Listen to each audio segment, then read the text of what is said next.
DG Stéphane Balamwange Congo ya Lumumba Congo Tafachi Beton Tango ekoki oyo Tango ango yango yo ekoki Tolanda kango Papa Stéphane Balamwange Oh yeah. Bien, merci Bandeko ba Congolais, vous allez belé. Toi Kosona Bino Lisusu, Moko Nalelo, nous sommes le lundi, le premier jour de la semaine. Tout démarrer Ango et Longona Bino, Boali Konandabiso, Congo Mobimba, Boali Konandabiso Pena Mikili ya Poto, Topesi Bino Mbote. Ah, Toali Kobeta Masolo ya Mboka. Ça continue toujours et on dit trop c'est trop. Bandeko Langa na lobby, je vous recommande cette émission. Je vous recommande cette émission et surtout, Naliko Siplié Bino, Bolanda Biso avec beaucoup d'attention et du début jusqu'à la fin. Peut-être, je l'ai dit, cette émission peut sauver ce pays. Peut-être cette émission ensemble avec vous parce que nous sommes en direct par rapport à vos avis, par rapport à ce que nous allons dire parce que c'est vérité. Aujourd'hui, nous serons pleinement patriotiques. Toroloba, Torofunda et Torokote la taba konzinabiso mokel susute lelo. Parce que on dit trop, c'est trop. Lelo awaboy. La situation au Italie, la sécurité du pays. La situation de l'agression rwandaise au Congo, on dit trop, c'est trop. Il faut à un certain niveau de prendre des mesures et de prendre certaines dispositions très fortes pour essayer de sauver nos concitoyens qui sont au niveau de la République démocratique du Congo. Le Nord Kivu, ezali zamba obayaka kobomani amate. Le Nord Kivu, ce n'est pas un lieu ou encore un site de chasse. Oyo olamu kitongo zangi nyama ya kolia okoti na Nord Kivu bomi nyama obaza bato. Les amis ou encore les Congolaises et les Congolais qui sont au niveau du Nord Kivu, baza monnaie d'échange au bakoyi ko utiliser te ke pona ko soit minerai, pona ko soit cuivre, pona ko soit or, pona ko soit coltan, il faut d'abord au préalable commencer à tuer déjà. Na yebi sibino bato bakufi. Na yebi sibino awa boye ba konjebele ba komi kola la pongi. Donc c'est-à-dire dans cette émission nous allons vous faire des révélations. Ezana bato ebele ba komo silika bango moko. Na mauvaise foi na bango, ba komi kolongwa union sacrée, ba komi kolongwa na régime à papa Tshisekedi, po bakati ça pourquoi parce que baza mécontent bazu ba poste té. Baza mécontent parce que ba voter bango té. Na ebisa kibino awa na tango koki RDC. John Enumbi aza soldat te, John Enumbi aza militaire te. John Enumbi n'a jamais suivi une formation militaire. Mais lelo oba commissaire militaire et pas à Kabila. Ici ce n'est pas les Sodome et Gomorre. Donc ça dit tu fais ce que tu veux faire et personne ne peut venir te poser des questions ou encore des explications par rapport à ce que tu fais. Vous voyez, hein? Donc c'est ça. Lelo awaboye, Congolais mon côté responsable, Congolais mon côté des pères et des mères, a koki lisusu ko accepter boye ya bokonji, loko la Kabila ayana bokonjawa. Basali plan na bango, balobi pepo kitate pepe matate to mona sibitement mutu moko inconnu to tikala koyeba te na babota ya komi mokonjawa. Toko linga lisusu procédure comme mokonzi ya bongo na mboko te. Procédure pe lisusu ya okendo sala cop na Kagame na Museveni ba pesio mandoki ba pesio na ba militaire ndambu oya ko faire tomber le régime de Kinshasa comme ça a été fait à l'époque du régime Mobutu Oyo. Mouzé a été subventionné par Kagame et par Museveni aya zubo konzi kotse la biso ba problème sérieux belé biso to lingi président autorité à tous les niveaux. Que ce soit les bourgmestres, ba conseillers communaux, ba maire de la ville, ba gouverneur, ba députés provinciaux, ba députés nationaux, le sénateur, ba ministre, le président de la République, ba ngonyo soba le kane na maboko population. Population na lamba passa la bango comme ça bango bisika o wana bazali. Est-ce que les lois Tokoyoka ki on na France Macron longwe parce qu'il y a eu coup d'état. Est-ce que lelo a tokoyoka ki on na États-Unis Joe Biden a longwe parce qu'il y avait coup d'état? Non. Siko bino en France, bino na États-Unis, bino ba pays à Union européenne. Makambu oyo bokoki ko tolérer te esalama na bamboka na bino, mais quand même vous soutenez que esalama pas na biso na Filika. Et aujourd'hui je commence à féliciter et bravo au président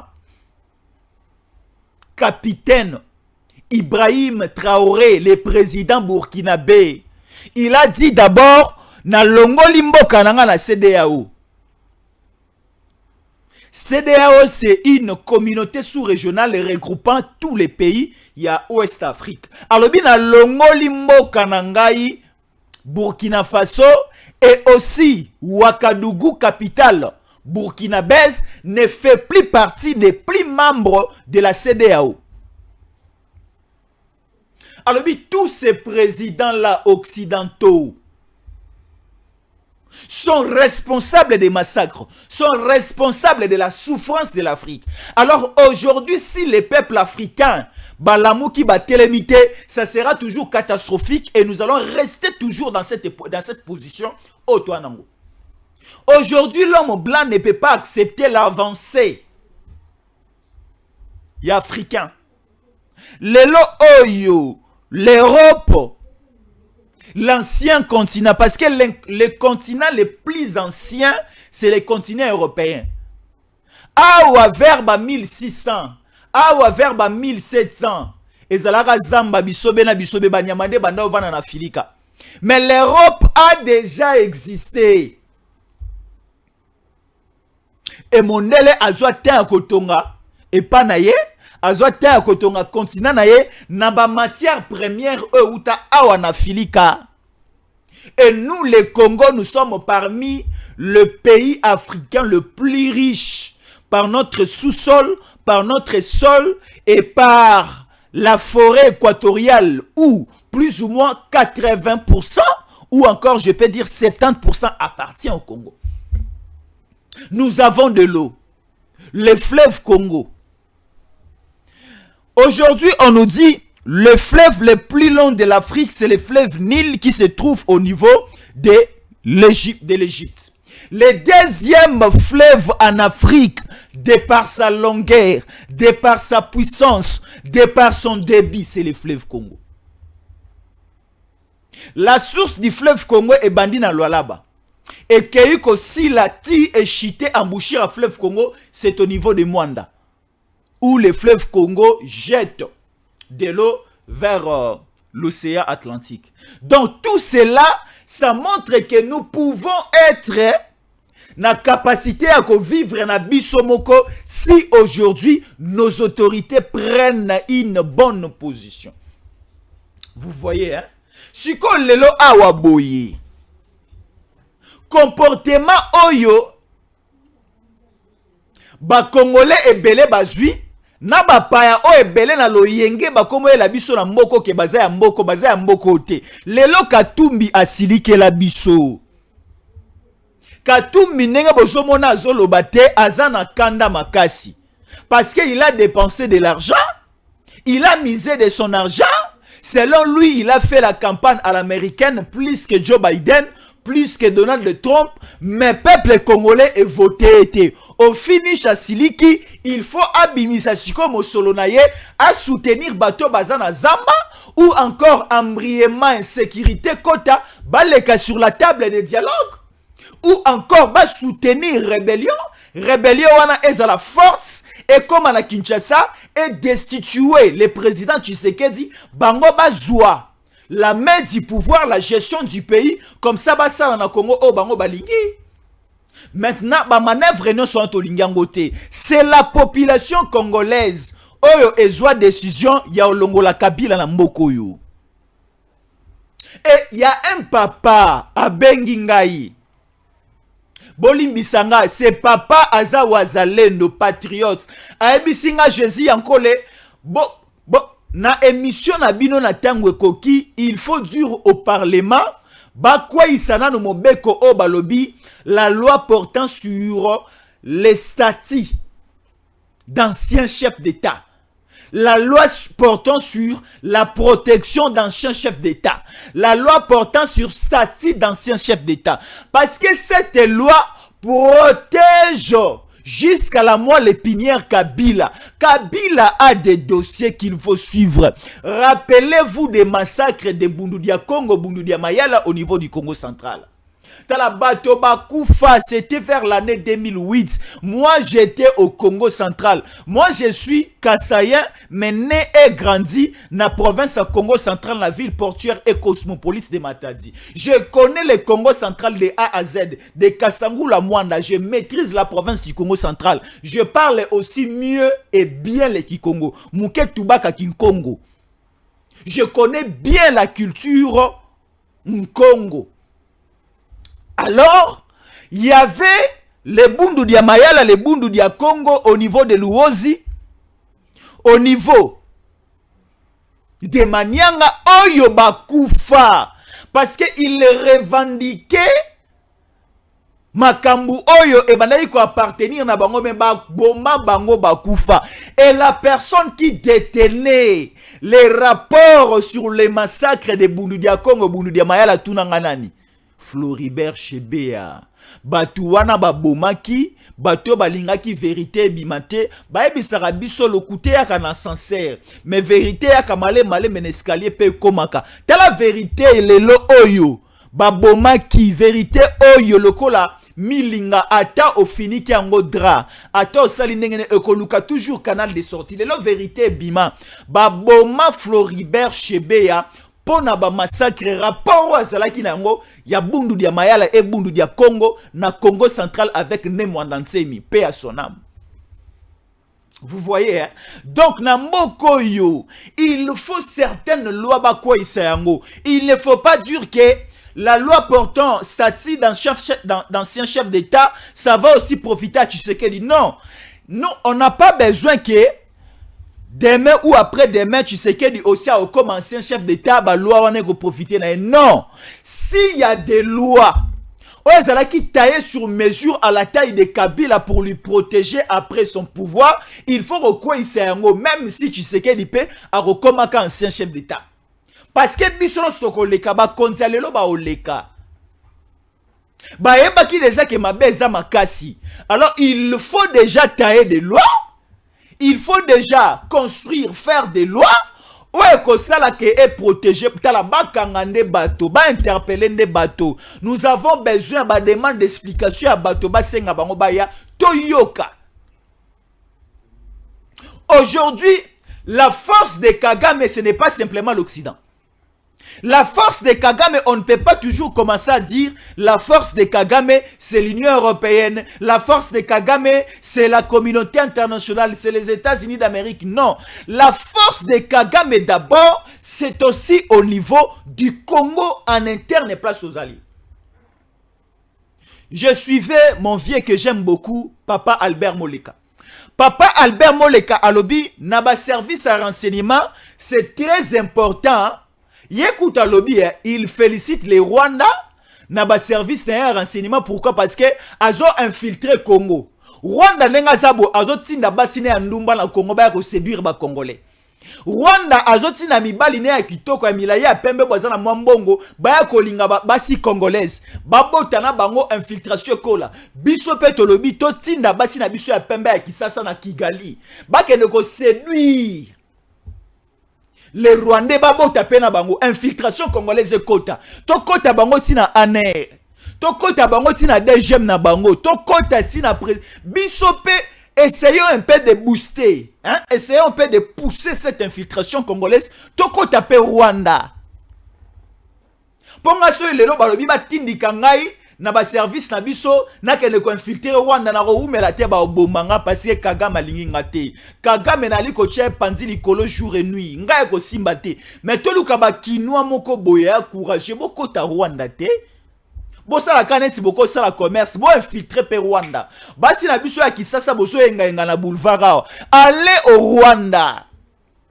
Babi si biso pe na Rwanda bana mibala mbongo baza kune bele botika kindumba na Kisasa bokene pe kosala kindumba na Rwanda bobotana ba Rwandais bana wana boyebisa bango ke oza mboka na bino te mboka na bino eza na Congo tango bana na bakokola batia mulunge Kagame koya ekoza na avantage na biso. L'infiltration dans les services de renseignement c'est très important. L'infiltration Rwanda joue sur l'infiltration yango tomoni bakatumbi ne baya yango tomoni bakabila ne baya biso pe dorotinda ba Jésus encore le colonie na Rwanda bagene ko infiltrer Rwanda torotinda ba jansi ki bala mo colonie na ba Max bakene pe ko infiltrer Rwanda et ko servir biso. L'infiltration joue.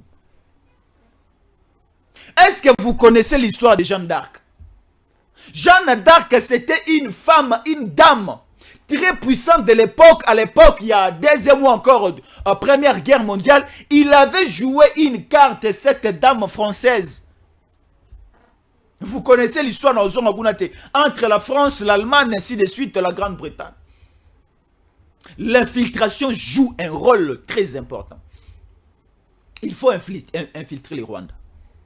Rwanda a infiltré biso a pas possible. Biso ka ko pleurnicher, biso ka tokolela jusqu'à quand? Tala moto ale la pamba ba mone la ke makasi. Ke ale la na ya tana attaquer tana botoli akolela. Tala kolela makasi ba ko mone la yo ba ko matelo tina zolo abokozwa idete. Il faut poser des actes, il faut à un certain niveau okanga rappel ongi ko silikaka. Koseka sekezala mingi pa moi na moi cité bana mibali ba kosakana na yo koseka mingi pa moi si mino mingi li bande pa moi sezala mabe biso siko tozola kisaka nde gentillesse tozoluka lisolo na bato balingi lisolo balingi bolamu na biso te. Alors il faut aussi à un certain niveau appliquer la force. Réfléchissons autrement. Donc c'est-à-dire réfléchissons autrement pour trouver aussi définitivement une conclusion qui permettre biso tozwa démarche sikanamboka na biso. Jusqu'à quand? Jusqu'à quand? C'est ça la question qu'on se pose. Parce qu'on ne peut pas commencer à voyager tous les jours. On ne peut pas commencer à aller consulter les gens tous les jours. On ne peut pas commencer tous les jours à aller sommet après sommet, aller voir le Belge, aller voir l'Union européenne. Non! Il faut en interne d'abord to lukato za la makasi to koma makasi et sungabiso makasi na bisibino après kaka sorti à gouvernement batebele ba osilika ba okene rébellion ana mboko ekomika soki ozui gato te osiliki no kena o rébellion gouvernement d'abord ezobima na mikolo ezali koya ba politicien nyonso bozela te ke bobima ba ministre na gouvernement ya sika ebele ba kobima et belé pe barozwa gâteauté. Si quand je vous dis ceci, et belé ceux qui ba comme ba ministre te ba aussi likaba ke ne rejoindre Corneille nang. Et belé so gouvernement bimi, abibi ministre finance te, abibi ministre défense te, affaires étrangères te, a aussi likano na kenange pananga. Pourquoi? Parce qu'abimi ministre. Donc ces comportements continue na milieu politique na biso, so ba servir yote, so bimi mo condité, il faut aussi likano ke ne resala la rébellion. Tout oyo politicien otoroyoka que abimi député te abimi ministre te asiliki akela ngambo soto mone to tumbaye. Moi je veux que les comportements anciens yaba kinois yaba na chango ezala ki omoni Rwanda omoni moto aza contre la République ozio tumbiye il faut zonga tala moto a détourné ba millions à l'état. Mbongo ko eko tonga eko lona pona mboke ke liboso bozuye bosalie mabe. Ta biso to ali komona na mboko ça commence maintenant à nous faire fatiguer. To mona na mboko moto toyoka ki ka ibaki.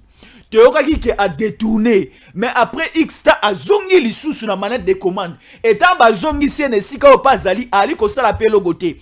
Boti kangana ebisabino lelo dollar. Et commis déjà na 29 na ville na Gombe. Dollar est commis na 29. 10 dollars na valeur, il y a 29 000 francs. Tokende wapi na mboko yo. Ben si biso logo esala ke dollar et matamakasi parce que nous consommons toujours biloko zo talibanda.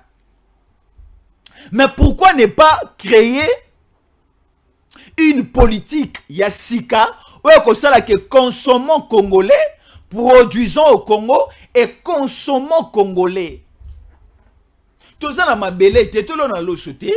Toza na mabele tolo na pondu tolo na matembele. Toza na mabele litungulu ko utalibanda te. Litungulu oyo bamama na biso balambelaka na cuisine awa na Congo e litungulu na litungulu oyo eza ko utalibanda. Toza importer na litungulu.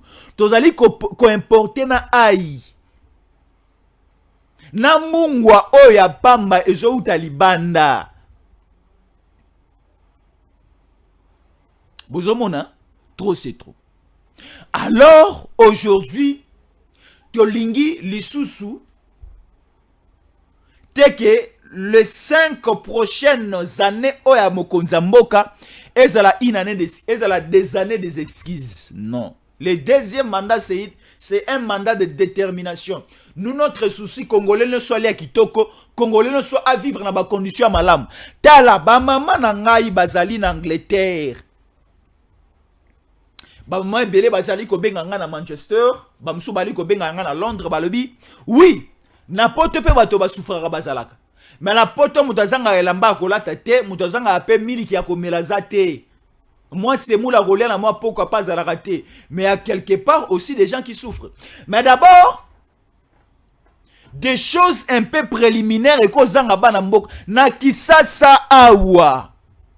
Motona wenze bakangi po aibi bitabe mibale. Donc zala eleki aibi bitabe mibale bakangi pe babeti e makasi. Osali bopani pona yaki na nzala. Nzala ezeloko oyo ezeloko a soni.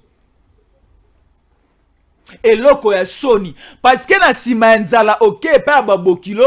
Na sima ya nzala ok pa ba voisin. Ba chelio fufu na pondu na poisson na mesa. Ole okomi na suko okomi kolobana buzoba po ani otondi.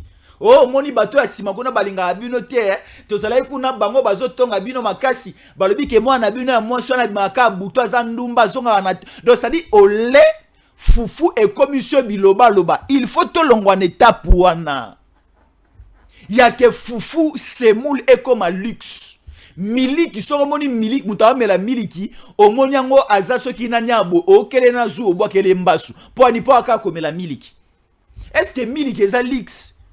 Est-ce que miliki miliki tala miliki est-ce que ça lix po moni mutawa mela miliki alozu maladi mbaso bwakeli ozu aka po ya melaka miliki ngana na melaka miliki te awa na kisasa na biso bande ka poto bwali kotala biso na bande ka province na kisasa e koma ozo louer parcelle ozo fute na lopango moko boye ensemble na ba bayer pe bazawana sokolamba ka misuni okozo ba problème na bayer. Non, yazali kolamba misuni ndenge nini. C'est-à-dire, omoni bato jalousie et komi popa sieleki. Siko, il y a des gens oyo ba komi si biso na passion tozana ngo lelo. Alors, tous ces gens qui sont responsables de la souffrance du Congo, il faut les nettoyer, il faut les arrêter. Bato mingi to ay ko tikela bango nzela, makambo ebele ba komi sango normal. Or, ce n'est pas normal. Il faut prendre des décisions. Je dis, il faut prendre des décisions, c'est très important. Bandeko Bezali Kolanda Biso Belé, merci beaucoup de nous suivre de partout. Madame Sophie Kiboba depuis la ville de Kinshasa, je dis encore que le Seigneur vous bénisse. Merci beaucoup de parler du Congo et surtout, merci pour votre détermination. Merci beaucoup. Il y a notre frère Philippe Kalunga depuis la ville province de Kinshasa, commune de Kassavubu. Merci beaucoup, Jésus. Encore les Tango Koki RDC. Salutations spéciales à Stéphane Balamwangue. Merci beaucoup de nous suivre aussi à Kinshasa. Alors, prenons encore quelques messages à Bandeko Bali Kolanda Biso Bele. Maman Nabiso Baati Walesa. Merci beaucoup, Jésus, encore pour ton patriotisme et pour ton courage de parler du pays. Nous te suivons depuis la Grande-Bretagne au niveau de Manchester. Nous étions ensemble avec toute la communauté et diaspora congolaise ce week-end pour marcher devant le palais de Manchester pour déclarer et pour dire aux Blancs de ne plus soutenir le Rwanda et le Congo, c'est un pays autonome. Merci beaucoup, Nabandeko Bazali Kolanda Biso. Alors, laissez-moi aussi vous parler de ce deuxième dossier très rapidement. Il y a quelqu'un ici sur commentaire, Ali Kotunangai, quelle est la position de Bunagana. Mais laissez-moi vous annoncer ceci. Laissez-moi vous annoncer ceci très rapidement et je sais que vous allez être très content par rapport au travail qui se font sur terrain. Alors, on nous dit ceci. À 3 km de Bunagana, bataille, 17 personnes interdites par honneur.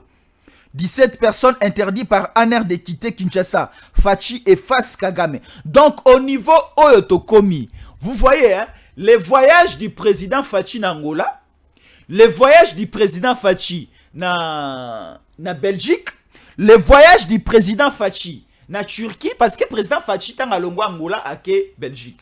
Alongo Belgique à Salaki Tour. Moi, Pepe Kendaki aussi na Turquie.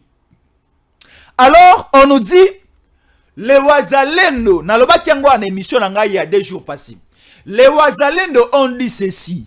Les Wazalendo ont demandé même la permission au vice-ministre, ministre de la Défense nationale, Papa Jean-Pierre Bemba Gombo, d'ordonner aux officiers, aux généraux, aux colonels chargés des opérations au Nord Kivu, qui sont en complicité ou encore ensemble avec les Wazalendo sur les voies de commandement, de laisser libre les Wazalendo d'effectuer leur bataille en homme libre. Nalingina Lobani ni par là. Liboso ezalaki parce qu'il y a une mutualisation des forces et d'opérations. Les Wazalendo travaillaient ensemble avec la FARDC. Et avant que Wazalendo a attaqué, il a fallu que décision ou encore fait vert epesama na niveau à FARDC. Mais Wazalendo lobby, tant que toza sur le champ, tant que toza sur le front, na affrontement, tozo zela le fait vert. Il y a FARDC, quelques généraux officiers très bas, qu'on peut attaquer. So ba remarquer que tu attaqué Kagame Makasi, to bomi Makasi, okoka ba biso to reculer. Laissez-moi vous dire, il y a une journée de deuil qui a eu lieu le samedi passé. Oyo Kagame ensemble avec son gouvernement va organiser dans une salle. Et laissez-moi l'appeler dans un funérarium. Et si vous avez dans un bon français, un funérarium. Dans un funérarium au Rwanda, on a vu des corps sans vie.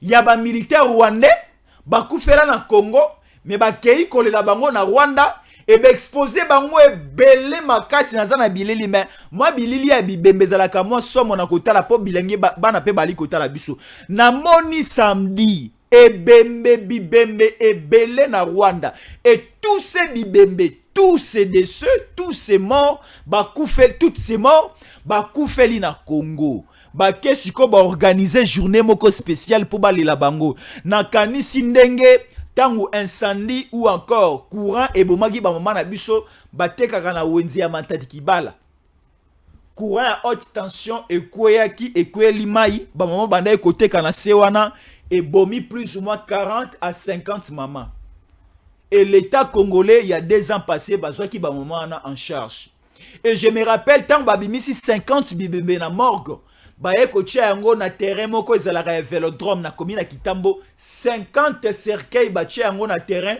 toleli ti toke tokumbi bakor wana toke kokunda et salami pe bongo samedi oyo na Rwanda batie ba cercueil ebele bibembe ebele baleli bake okunda.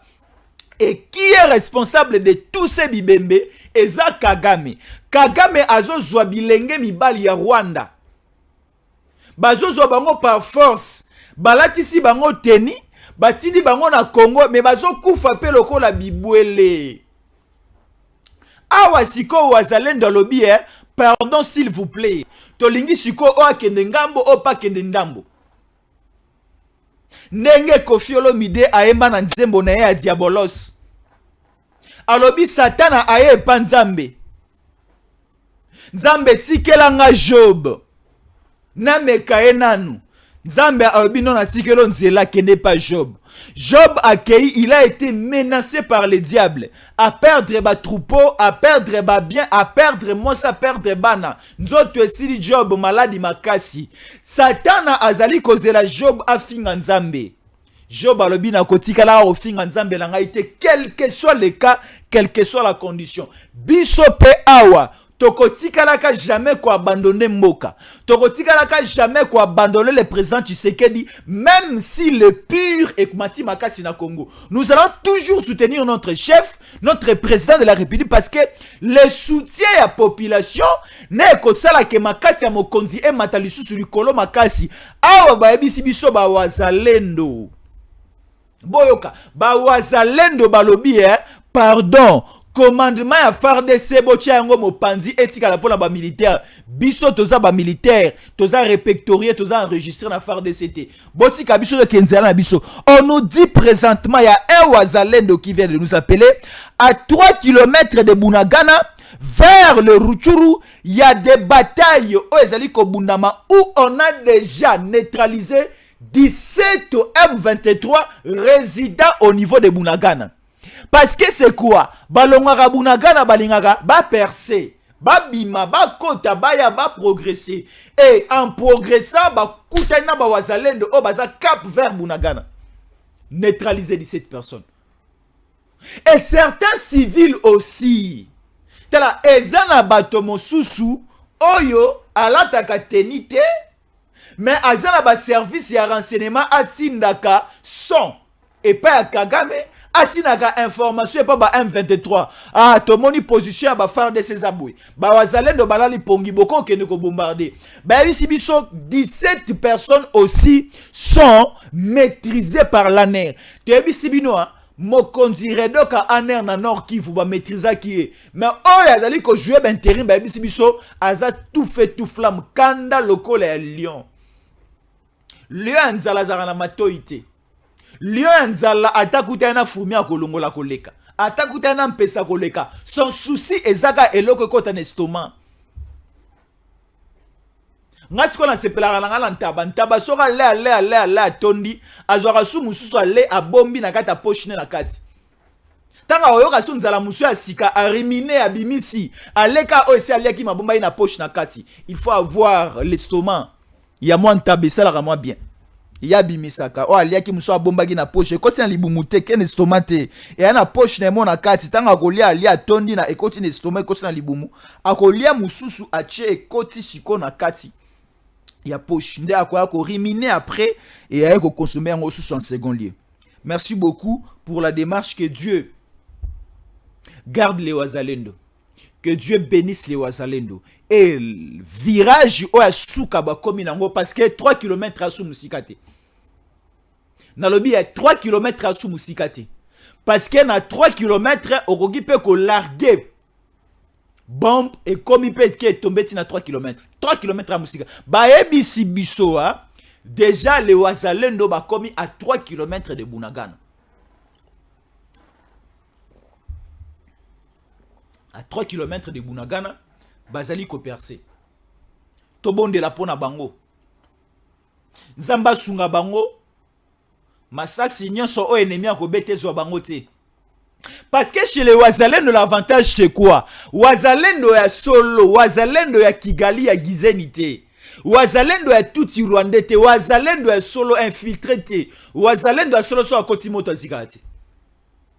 Wazalendo akoyiko dina na libulu ya pétrole abimi oche alimenta ozikate. Wazalendo akodina na fi. Il y a essence abimi pe azumotote. Donc c'est ça. Nous avons besoin de travailler avec des hommes sincères. De travailler avec des militaires sincères. De travailler avec des gens qui ont cette bonne moralité de libérer ces pays. Tala mboko yo bandeko nanga pardon. Soki nzambe te to ebite. Moi c'est Jésus encore votre humble serviteur. Moi nabino. Talanzaka nde moi nabino. Naza elo côté sambino. Mboka opero zala elo côté sambiso nyonso. Et la force de ce pays c'est vous, c'est nous, c'est moi. Et ma force, la force des temps au coquillard de ces abino boli kota la biso. Merci beaucoup de nous écrire, de nous contacter, de nous appeler. Il y a quoi échanger ensemble avec nous. Na plus 243 81 57 20 388. Là, c'est Jésus encore le comédien au Benga tout sololi. To meki un peu développer na plus 243 81 57 20 388 sur WhatsApp. Toro solo là, toro bongisa, toro yeba, toro réfléchir nini po na mboka na biso. Alors, les wazalendo, coup de chapeau à vous. Surtout que Nzambe asunga bino na démarche obo poni ko sala. Ba wazalendo bazana nzila. Ba wazalendo bazana nzila. Et aussi, nazo chité na eloko. Na ebisa bino awa, il y a 3 semaines passées, que les militaires rwandais oyo bakota na Congo baya kosala dégâts na Congo bautaka ko bombarder base ya ba militaire à Sadek, et il y avait 2 militaires ya Sadek de la nationalité sud-africaine bakufaka mibale. Et le gouvernement sud-africain basidika ki makasi contre le Rwanda. Ramaphosa et leur ministre de la Défense basidika ki makasi pour ces 2 militaires sud-africains. Il y a force ya Sadek o bakufa ki na bombe et utake pa un militaire ya Rwanda. Siko awa boye, des officiers, des généraux ya Sadek, ya ba nationalité belé ba sud-africain bazalaki tout ba membre non sur ya Sadek. Oyo batindi ba militaire na bango, ba généraux siko ya ba mboka wana ya ba armée wana ba yaki na Congo samedi passé. Ba sangani na ba généraux na biso ba osala ba descente à état de lié sur terrain. Bino Rwanda Kagame a envoyé que ba bombarder sika oyo ba généraux wana bazalaki ba sud-africain, ba botswanais, ba angolais tout. Dieu merci, motakufité. Mais la Sadek maintenant a répondu, écoutez. Non, Kagame, sa fin est déjà annoncée. Kagame, sa fin est déjà à 3 km.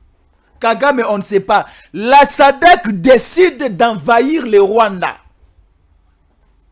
Parce que lorsque nous sommes au niveau des sommets dans Addis Abeba, lorsque nous sommes au niveau des sommets dans la communauté de la sous-région, lorsque on pose la question à Kagame par rapport à certaines présences de militaires rwandais au territoire congolais, Kagame n'a jamais accepté que il y a des militaires rwandais dans le sol congolais. Mais awa sikoyo boye, témoin bangoyo.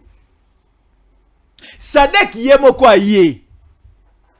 Et Sadek aussi a communiqué et pas à Union africaine a lobby que non, Kagame tangu batunaka ezalakande lokuta o abimisaka na monoko na e biso moko babomi mibale ba sud-africain na ba militaire rwandais to moni.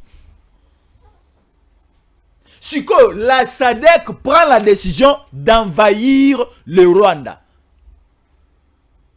L'avenir sera pire pour Kagame. Et surtout na lobby bandeko basa na Rwanda ba manda rotubela. Parce que ba oya malambo ana masumu tene ba okota lolo me ba o ba kokuta bango na mabe ba okufa na ba bombe na attaque no ba kelola te. Donc na Rwanda a commencé déjà à faire la confession. Peut-être la fin du monde pour le Rwanda s'approche. Merci beaucoup na ba dekotu balandi biso. On vous dit vraiment à la prochaine. Merci.